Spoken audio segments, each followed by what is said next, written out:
Admiral Kehoe stood on the bridge of the Imperial flagship Eternal Dawn, watching the strange vessels approach. Their design was unlike anything he'd seen before, seemingly crude nuclear engines trailing a blue-white glow. His second-in-command, Commander Jai-Yun, analyzed the readings with growing confusion. "Sir, these ships, they're using technology we abandoned centuries ago," she reported, her holographic displays flickering with data. "But something's not right about the energy signatures." Kehoe straightened his ceremonial uniform, preparing to make first contact with what he assumed would be another primitive species requiring Imperial guidance. How wrong he was about to be. The bridge crew worked quietly at their stations, each focused on their tasks as the unknown vessels drew closer. The ships were oddly shaped, blocky and functional rather than the sleek, artistic designs preferred by the Empire. Their hulls seemed to be made of simple metals, nothing like the advanced composites used throughout the galaxy. "Weapons status?"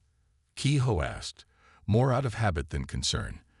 These primitive vessels couldn't possibly pose a threat to his advanced fleet. "All weapons are ready, Admiral," reported the weapons officer. "Though I doubt we'll need them for these curiosities." Kehoe nodded, watching as more data streamed across the holographic displays. The vessels were using nuclear pulse propulsion, a method the Empire had abandoned thousands of years ago in favor of more sophisticated drive systems. Yet something about their energy readings made no sense. The power output was far higher than should be possible from such primitive technology. "Commander Jai-Yun, what's your analysis of their shield systems?" Kehoe asked, noting some unusual readings. Jai-Yun frowned at her display. "That's the strange part, sir. We're not detecting any shield systems at all. But there's some kind of distortion around their hulls. Our sensors can't seem to get clear readings." This was unusual. Imperial sensors were the most advanced in known space. They could detect and analyze the defensive systems of any known civilization. These readings suggested either sensor malfunction, which was highly unlikely, or something entirely new. "Sir," called out the communications officer, "we're receiving a transmission from the lead vessel. It's in several different languages, including Imperial Standard." Kehoe raised an eyebrow. Knowledge of Imperial Standard suggested these weren't complete primitives after all. "Put it through," he ordered. A voice came through, speaking perfect Imperial Standard. "Greetings, Imperial vessel. This is Captain Lee of the Earth Ship Pioneer. We come in peace and wish to establish diplomatic relations." The pronunciation was flawless, but there was something almost casual about the tone, as if they were meeting equals rather than addressing the mighty Galactic Empire. Kehoe found it both refreshing and slightly irritating. "This is Admiral Kehoe of the Imperial flagship Eternal Dawn. Your vessels have entered Imperial space using outdated technology. State your intentions and prepare to receive boarding parties for inspection." There was a pause, then what sounded like a chuckle came through the comm system. "Admiral, while we appreciate the offer, I'm afraid we can't allow boarding at this time. Perhaps we could meet on neutral ground. We have much to discuss." Kehoe felt his face flush. No one refused an Imperial boarding order. "Captain Lee, you seem to misunderstand. This isn't a request. Your vessels are using dangerous, outdated technology. For safety reasons, we must inspect them." "Dangerous? Oh, you mean the nuclear pulse drives?" Captain Lee's voice carried an amused tone. "Those are just for show, Admiral. We find it helps avoid unwanted attention. Our real propulsion systems are somewhat more sophisticated." As if to demonstrate, the human vessels suddenly shifted position, moving faster than anything Kehoe had ever seen, without any visible propulsion exhaust or energy signature. One moment they were in formation. The next, they had rearranged themselves in a perfect circle around the Imperial fleet. "Impossible," Jai-Yun exclaimed, checking and rechecking her readings. "Sir, they moved without triggering any of our motion sensors. There was no acceleration, no energy spike, nothing. They just changed position." Kaiho felt a chill run down his spine. His fleet, the pride of the Imperial Navy, was now surrounded by vessels they couldn't properly scan, using technology they couldn't understand, controlled by beings who seemed completely unimpressed by Imperial authority. Perhaps Captain Lee's voice came through again, still friendly but with a hint of steel beneath it. We should start this conversation again, Admiral. As equals, we really do come in peace, but we prefer to skip the usual Imperial domination protocols. Shall we talk? Kaiho looked at his bridge crew, seeing his own shock reflected in their faces. In 3,000 years of Imperial history, no one had ever managed to surround an Imperial fleet so easily. No one had ever refused Imperial authority so casually. And no one had ever made the mighty Empire feel quite so primitive. Very well, Captain Lee, Kaiho replied, trying to keep his voice steady. Let's talk. But first, I must ask, what exactly are we dealing with here? The laugh that came through the comm system was warm and genuine. Just humans, Admiral. We're quite new to galactic civilization, but we've had some interesting ideas about physics and technology. We think you'll find them fascinating. Shall we begin? Looking at the strange ships surrounding his fleet, Kaiho realized this would be either the greatest disaster or the greatest discovery in Imperial history. Either way, nothing would ever be the same again. Captain Sunmai watched her target display with growing frustration. The human vessel floated there. Sunmai sank back into her chair, mind racing. Nothing in her training had prepared her for this. How could these humans, who supposedly just achieved spaceflight, have such advanced technology? Lieutenant, she called to her communications officer. Contact Admiral Kaiho. Tell him. She paused, considering her words carefully. Tell him we may need to reconsider our approach to these humans. Already done, Captain. Han Jin's voice came through again. The Admiral has agreed to a meeting. And don't worry about the weapons test. We take no offense. Every species we meet tries something similar. It's actually quite refreshing how straightforward you were about it. The humans' casual attitude was almost more unsettling than their technology. They acted like this was all routine, as if Imperial warships were no more threatening than curious children. One question, Captain Han Jin. Sun Mei found herself asking. Why do your ships look so basic if you have such advanced technology? Oh, that. Han Jin replied with evident amusement. We found that when we travel, looking a bit primitive helps avoid unnecessary complications. Though I must admit, your ships are beautiful. The aesthetics are really quite impressive. Sun Mei looked around her bridge, at the sleek lines and artistic design of Imperial engineering, and for the first time wondered if perhaps her people had focused on the wrong things. Beauty was one thing, but these humans had something far more valuable. Understanding. Captain Han Jin, she said finally, I believe I would like some of that coffee you mentioned. The human captain's laughter was warm and genuine. Wonderful. Fair warning though, once you try our coffee, you may never want to leave. It's one of our better inventions, right up there with gravity manipulation. As Sun Mei prepared to meet these strange humans, she couldn't help but wonder what other surprises they had in store. One thing was certain.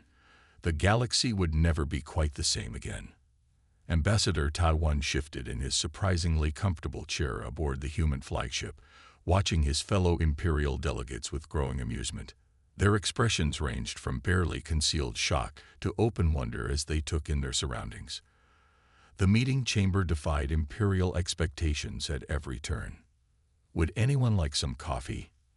Asked Dr. Minji, the human chief scientist. She held up a steaming pot of dark liquid. We can discuss how we solved the quantum tunneling problem while we drink. You know, the one your physicist said was impossible to crack. Taiwan accepted a cup, noting how his science advisor nearly choked at Minji's casual mention of quantum tunneling. The hot drink was bitter but pleasant, with complex flavors he couldn't quite identify. This is quite good, he said, watching as other delegates cautiously tried their cups. Though I'm more interested in how a species barely 300 years into space travel has mastered technologies we thought impossible. Minji smiled, settling into her chair with her own cup. Well, that's an interesting story. You see, we took a different approach. While the Empire focused on mastering energy and matter, we became obsessed with understanding space itself. The human meeting room reflected their unique approach. What looked like simple metal walls occasionally rippled with subtle distortions, hinting at the complex physics at work. Even the artificial gravity felt different, lighter, somehow more natural than the Imperial standard. 3 centuries ago, Minji continued, our scientists realized that the universe's laws weren't as rigid as we thought. We stopped trying to force our way through problems and started working with spacetime instead. Taiwan's science advisor, Dr. Yu, finally found his voice. But the power requirements alone should make your technologies impossible. Our calculations show. Your calculations assume you need to generate power to manipulate spacetime, Minji interrupted gently. We instead learn to use the energy that's already there. The universe does most of the work for us. She gestured, and a holographic display appeared in the center of the room. But unlike Imperial holograms, this one seemed to bend light itself. See these patterns? They're natural fluctuations in spacetime. We just nudge them in useful directions. The Imperial delegates leaned forward, fascinated despite themselves. The display showed complex mathematical formulas that somehow seemed both incredibly simple and maddeningly complex. But that violates fundamental laws of physics, Dr. Yu protested. Min Jai laughed softly. No, it just violates your understanding of those laws. The universe is far more flexible than you've assumed. Here, let me demonstrate. She touched a control, and suddenly the meeting room's walls became transparent. The Imperial delegates gasped as they saw their fleet floating nearby. But the view was impossible. They were seeing the ships from all angles simultaneously. We're not actually looking at your ships, Minji explained. We're looking at the space around them, then reconstructing the image. It's a simple application of our gravity field technology. Taiwan watched his fellow delegates trying to process this. The Empire had ruled space for thousands of years, built wonders that spanned solar systems, yet here they were, being lectured on basic physics by a species that had only recently left their home planet. Why are you sharing this with us? He asked finally. This technology, it could revolutionize everything. That's exactly why we're sharing it, Minji replied. We believe knowledge should be free. Besides, you have so much to teach us too. Your material sciences, your cultural preservation techniques, they're fascinating.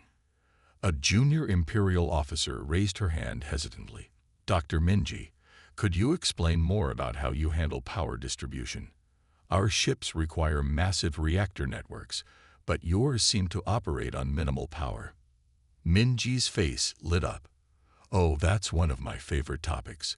Would anyone like more coffee? This might take a while.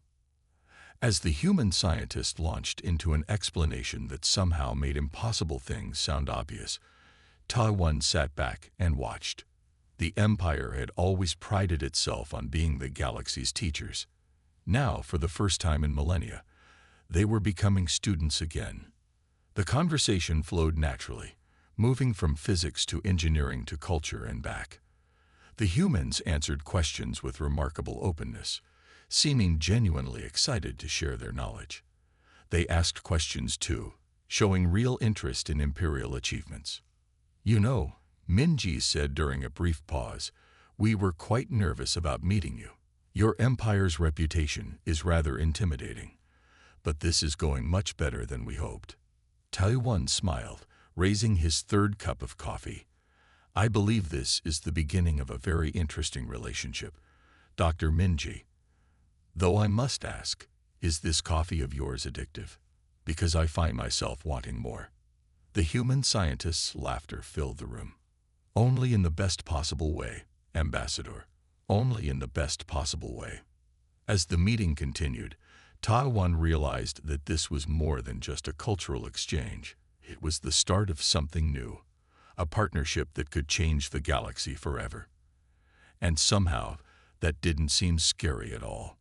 Intelligence Director Na Young sat in her secure office on the Imperial capital, her hands trembling slightly as she compiled her report. The holographic displays around her showed countless analyses of human technology, each more incredible than the last. She had spent weeks studying the data, and still, she could hardly believe what she was seeing. "Computer, begin recording final report," she commanded, her voice steady despite her inner turmoil. Classification: highest priority, Emperor's eyes only.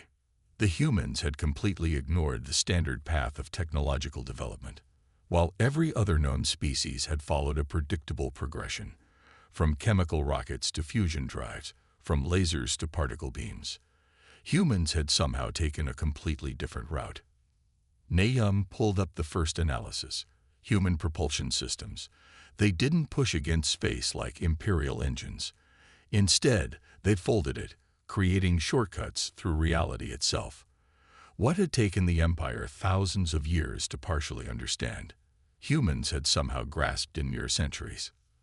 "Their approach to physics," she dictated, "is fundamentally different from ours. Where we see barriers to break through, they see patterns to follow. Where we build increasingly powerful engines, they simply ask space itself to move them."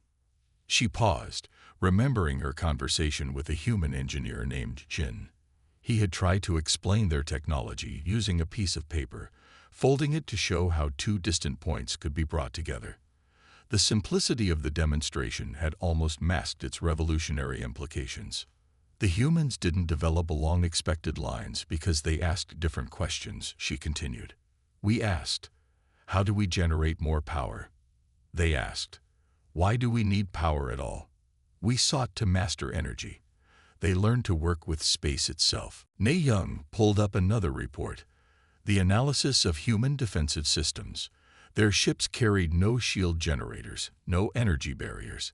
Instead, they bent probability itself, making it virtually impossible for weapons to strike them.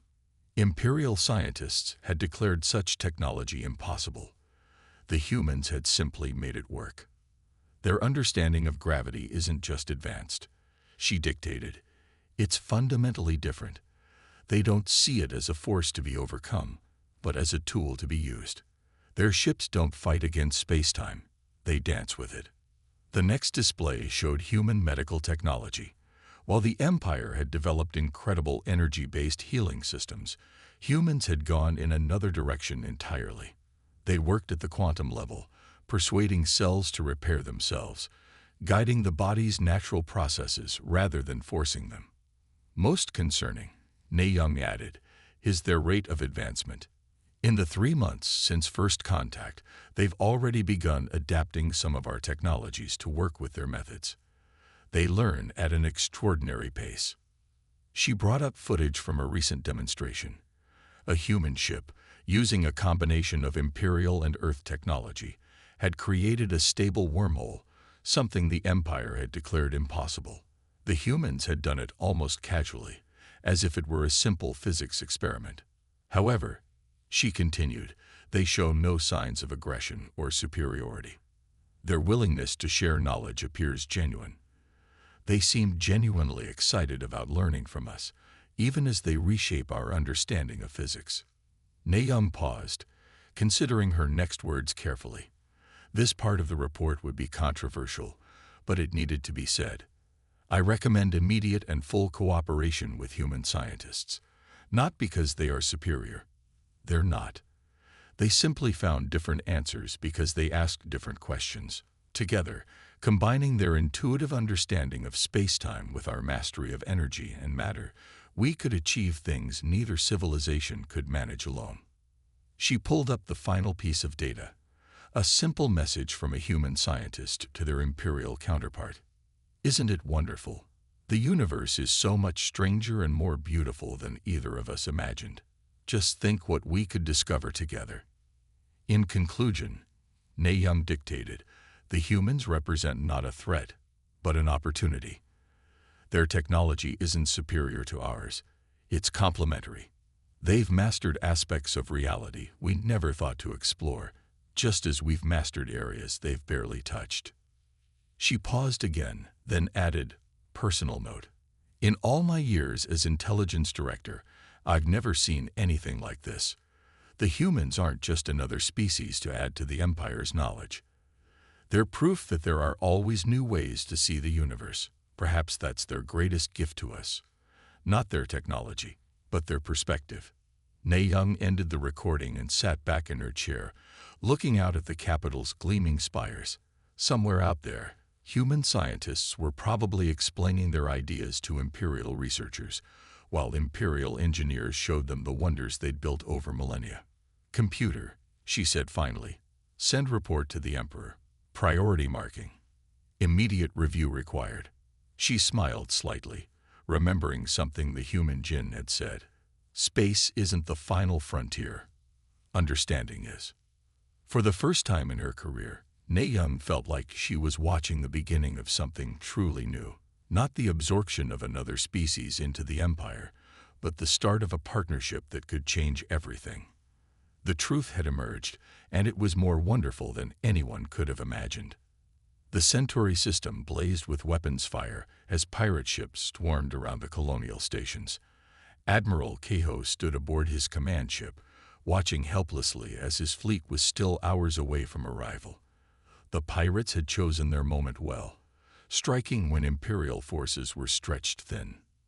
Sir, his communications officer called out, we're receiving a message from the human vessel Innovation. They say they can handle this. Kehoe stared at the display in disbelief. A single ship against 30 pirate vessels. Even with human technology, that seemed impossible. Put them through, he ordered. Admiral. Captain Da Hyun's calm voice came through. We've analyzed the situation. With your permission, we'd like to demonstrate a solution. Kehoe glanced at the tactical display. The colonial stations were reporting heavy damage, and civilian casualties were mounting. They had nothing to lose. Permission granted, Captain. Show us what you can do. The human ship moved forward, its simple design almost lost against the backdrop of space. The pirates, noticing the lone vessel, turned their attention toward it. Energy weapons and missiles streaked toward the Innovation. Shouldn't we warn them about the incoming fire? Kehoe's tactical officer asked nervously. Before he could respond, something extraordinary happened. Space itself seemed to ripple around the human ship. The incoming weapons fire simply vanished. Not deflected, not absorbed, just gone. Fascinating, isn't it? Da Hyun's voice was almost cheerful. We're creating localized pockets of altered spacetime. The pirates' weapons are being redirected into closed loops. They'll never actually reach us. As Kehoe watched, the Innovation began to glow with a subtle blue light. The glow expanded, reaching out toward the pirate vessels. Where it touched them, their ships simply stopped moving. What are you doing to them? Kehoe asked, unable to hide his amazement. We're extending our gravitational control field, Da Hyun explained. Essentially, we're creating a bubble of space where their engines can't affect their movement. They're perfectly safe, just stuck. One by one, the pirate ships were caught in the strange field. Their weapons continued to fire, but the energy dissipated harmlessly in the altered space around them. Within minutes, the entire pirate fleet was effectively neutralized. Now for the interesting part, Da Hyun said. The blue field contracted, pulling all 30 pirate ships into a neat cluster. We've adjusted local spacetime to create a containment area. They can't escape unless we allow it. Kehoe watched the display with a mixture of humility and awe. In 3,000 years of Imperial history, he said quietly, I've never seen anything like this. The best part, Da Hyun continued, is that we can maintain this field indefinitely with minimal power. Space itself is doing most of the work for us. Your security forces can take their time arriving to make arrests. The colonial stations were reporting their amazement. The entire battle, if it could even be called that, had lasted less than 10 minutes. Not a single additional civilian casualty had occurred. Captain Dahyun, Ki-ho said formally, the Empire owes you a debt of gratitude. But I must ask, if you can do this, why haven't you simply conquered the galaxy? Dahyun's laugh was warm and genuine. Admiral, why would we want to conquer anything? The universe is far too interesting to waste time on empire building. Besides, we're learning as much from you as you are from us. As if to demonstrate, the innovation released a small portion of its gravitational field, allowing Imperial security ships to dock with one of the captured pirate vessels. The coordination between human and Imperial technology was seamless. You see, Dahyun explained, your matter manipulation technology is far superior to ours. We can control space, but you can reshape it. Together, we're already developing applications neither of us could have created alone. Ki-ho nodded slowly, understanding dawning. The humans weren't showing off. They were demonstrating what cooperation could achieve. Their technology wasn't about power, it was about possibility. I think, he said carefully, I'm beginning to understand why your ships look so simple. You don't need impressive displays when you understand the fundamental nature of space itself. Exactly. Dahyun sounded pleased. Though I must admit, we're quite fond of your architectural aesthetics. Some of our newer ships are incorporating Imperial design elements. They don't improve performance, but they do look beautiful. As the Imperial security forces began processing the captured pirates, Ki-ho couldn't help but smile. The galaxy was changing, not through conquest or competition, but through cooperation and understanding. Captain, he said finally, would you be interested in conducting some joint training exercises with my fleet? I believe we have much to learn from each other. We'd be delighted, Admiral, Dahyun replied. And afterward, perhaps you'd join me for coffee. I find it helps when discussing the finer points of quantum mechanics. Looking at the neat cluster of captured pirate ships, still held effortlessly in the human vessel's gravitational field, Ki-ho realized that the future had arrived. And it was far more wonderful than anyone had imagined. The Grand Imperial High Council chamber echoed with heated debate as Counselor Yu-jin stood at the central podium. Above her, the massive crystal dome showed the swirling colors of deep space, a reminder of the Empire's reach across the stars. The chamber's ancient walls had witnessed thousands of years of Imperial decisions, but none quite like this. Honorable Council members, Yu-jin's voice carried clear and strong. The humans offer us something unprecedented. They share their knowledge freely, asking only for cultural exchange in return. Our pride must not blind us to this opportunity. From his seat in the diplomatic section, Ambassador Jinwoo watched the proceedings with quiet interest. The humans had already established teaching institutes on several Imperial worlds, and the results were extraordinary. Students were learning to see physics in entirely new ways. But they're so young, protested Counselor Minho, his ceremonial robes rustling as he stood. How can we trust the science of a species that has barely left their home world? Yu-jin smiled patiently. Age does not equal wisdom, honored colleague. Look at what they've achieved by simply asking different questions. While we mastered energy, they learned to dance with space itself. The council chamber's holographic displays came to life, showing footage from the recent Centauri incident. A single human ship had contained an entire pirate fleet using technology that seemed to defy reality itself. This is not about replacing our knowledge, Yu-jin continued. It's about combining it. Already, joint research teams are making discoveries that neither civilization could have achieved alone. Ambassador Jinwoo stood, waiting for the council's acknowledgement before speaking. If I may, honored council, we humans have a saying. The universe is not only stranger than we imagine, it is stranger than we can imagine. We don't claim superiority. We simply found different paths to understanding. The chamber fell silent as Jinwoo activated a small device.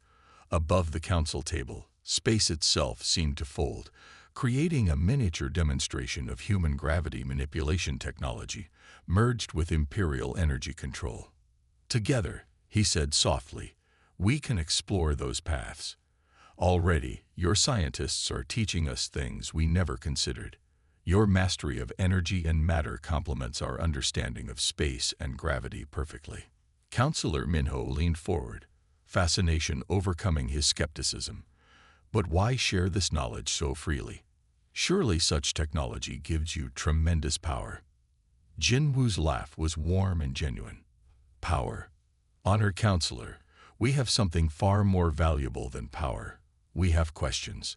Endless, fascinating questions about the nature of reality itself.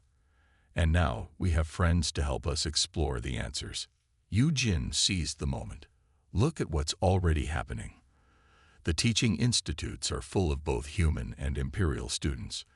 They're learning from each other, combining their knowledge in ways we never imagined possible. The holographic displays shifted, showing scenes from various institutes. Imperial students learned to perceive space-time as a fluid, manipulatable thing, while human students marveled at the Empire's mastery of energy and matter. Yesterday, Yu Jin continued. A joint research team achieved stable quantum entanglement across an entire solar system. Last week, human gravity technology combined with Imperial energy control created the first truly safe faster-than-light drive.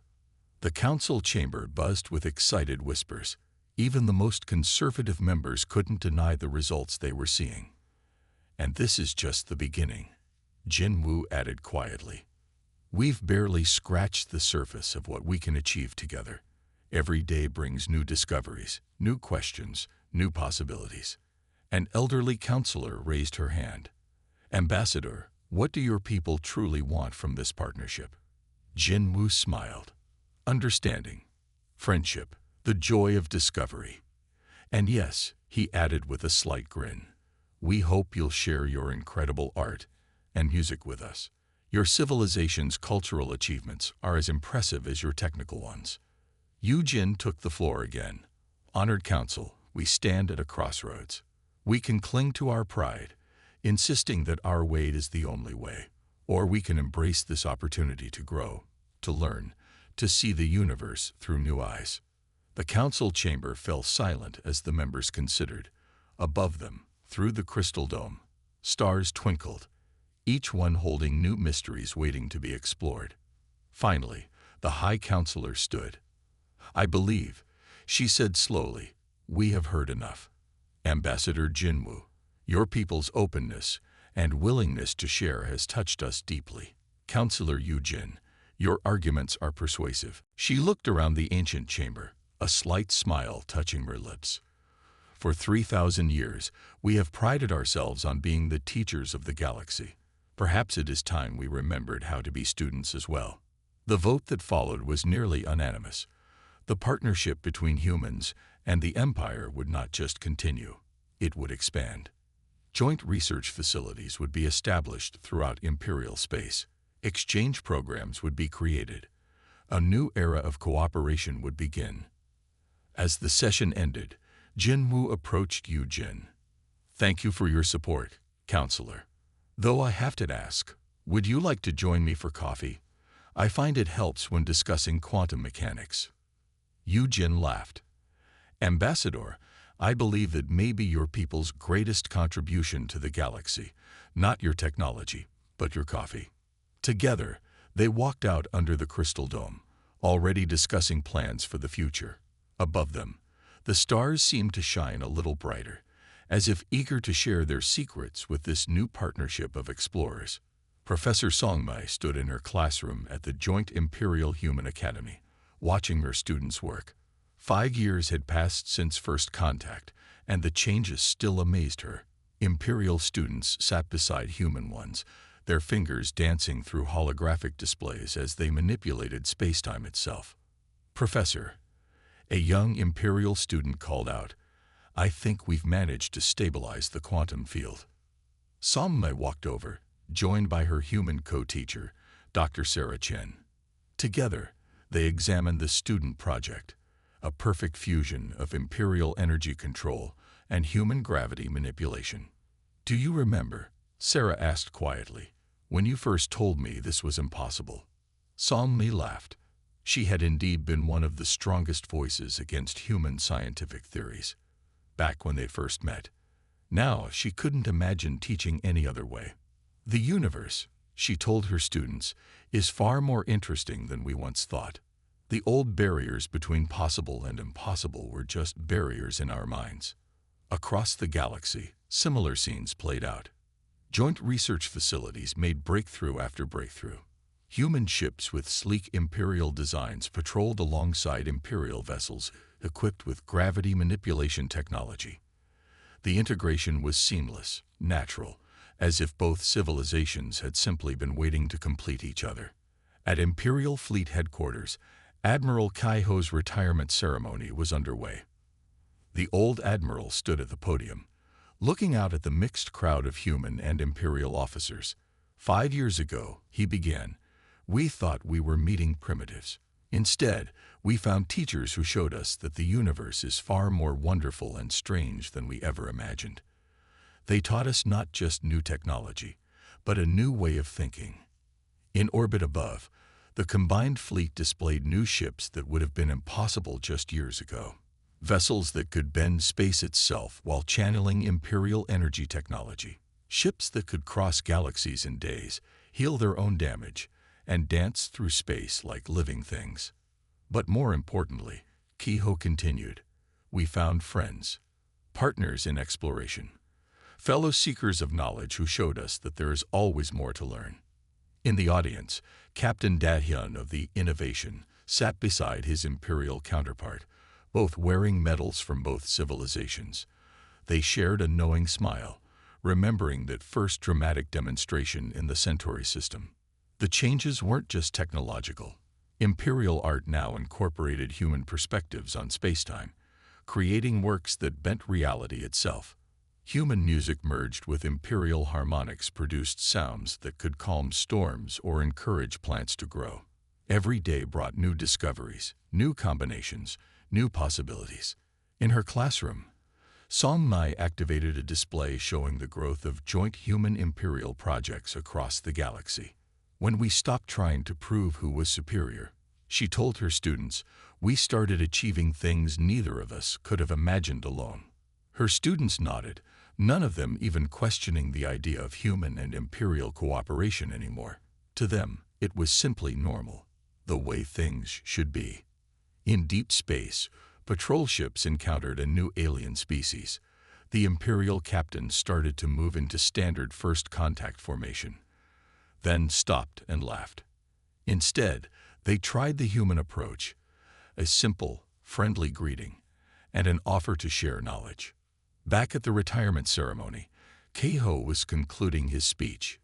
We thought we were the teachers of the galaxy, but we learned something far more valuable. How to be students again, how to see wonder in the unknown, how to embrace new ideas rather than fear them.